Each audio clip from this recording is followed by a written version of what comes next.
로어. 출처를 알 수 없는 이야기. 믿기 힘들지만 설득력 있는 이야기. 도시 전설을 뜻한다.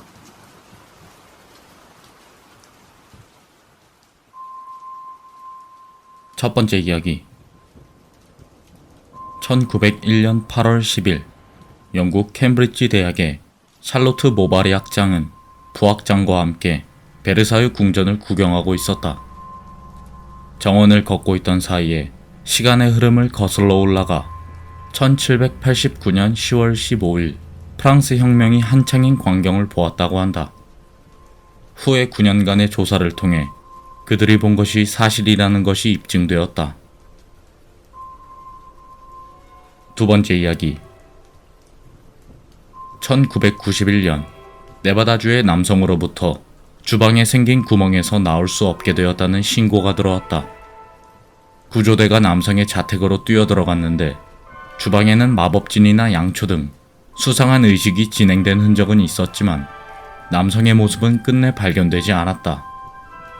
그 후 남성으로부터의 구조 요청은 몇 차례 더 있었지만 머지않아 그것도 없어졌다고 한다.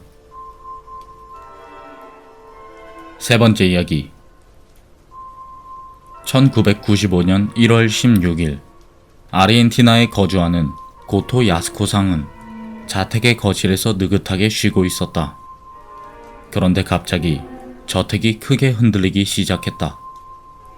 진동이 가라앉자 그녀는 당황하며 밖에 나왔지만 그곳에는 아무 일도 없었다는 듯 일상적인 모습이었다고 한다.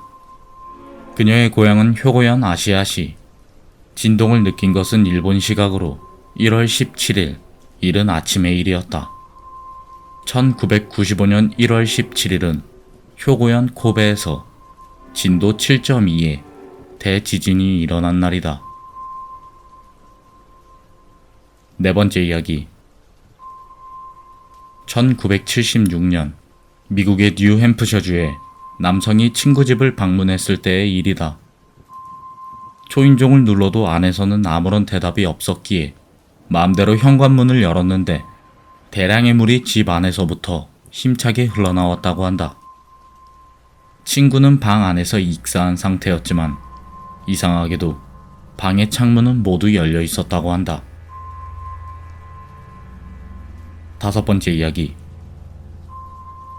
오스트리아의 여객기가 시베리아 상공에서 갑자기 폭발.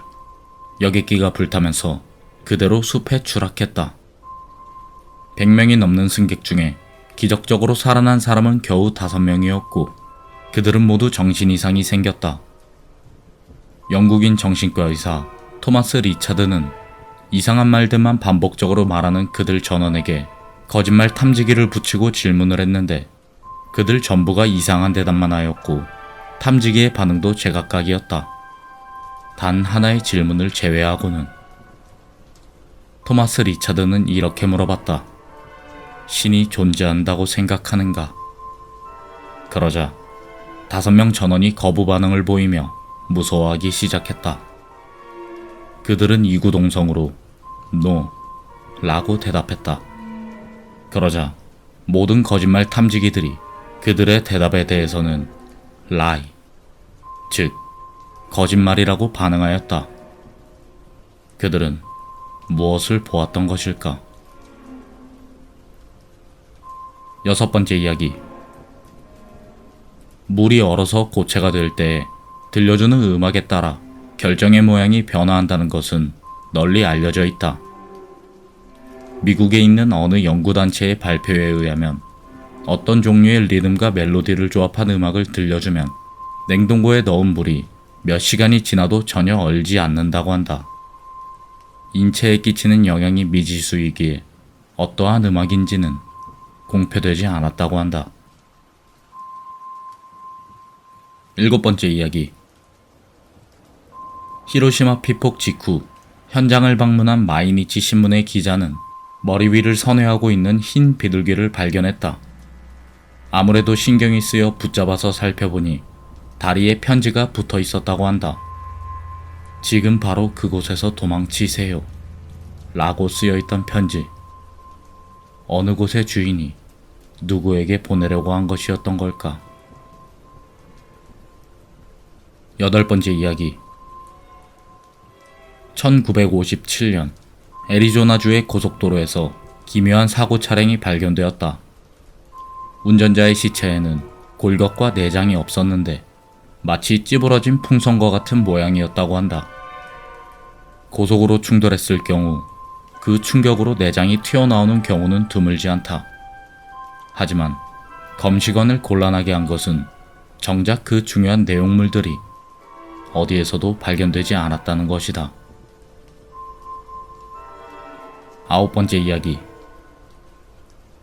야마나시현의 어느 초등학교에서는 몇 년 동안 졸업생의 기념사진을 찍지 않았다고 한다. 사진을 찍으면 반드시 어느 반의 명부에도 없는 여자아이가 찍혀버리기 때문이다. 그녀의 얼굴은 밀랍같이 새하얗고 도저히 살아있는 인간이라고는 생각할 수 없었다고 한다. 10번째 이야기. 1931년 나이지리아 북부의 작은 마을에서 다무드라는 남자의 등에 알 수 없는 종양이 생겼다. 사람의 얼굴 같은 형태의 그 종양은 실제로 입을 열고 말조차 했다고 한다. 그는 큰 마을의 병원으로 옮겨져 수술을 받게 되었는데 남자의 등에서 종양이 잘려내지는 순간 종양은 높고 날카로운 소리로 이렇게 외쳤다고 전해지고 있다. 모두 속지마. 내가 다무드다. 이 녀석은 내 신체를 빼앗아